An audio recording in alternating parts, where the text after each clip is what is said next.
How to fix login errors on Trust Wallet. Let's go ahead and start the video.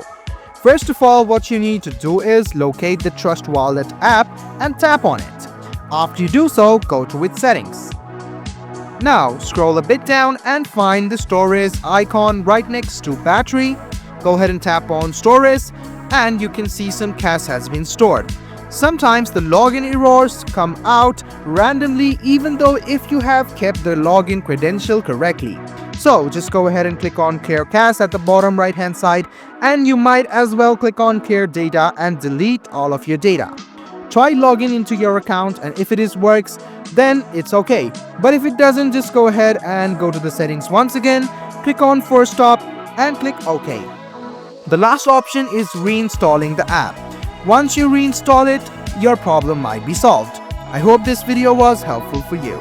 Like the video, subscribe to the channel, and do hit the bell button for more.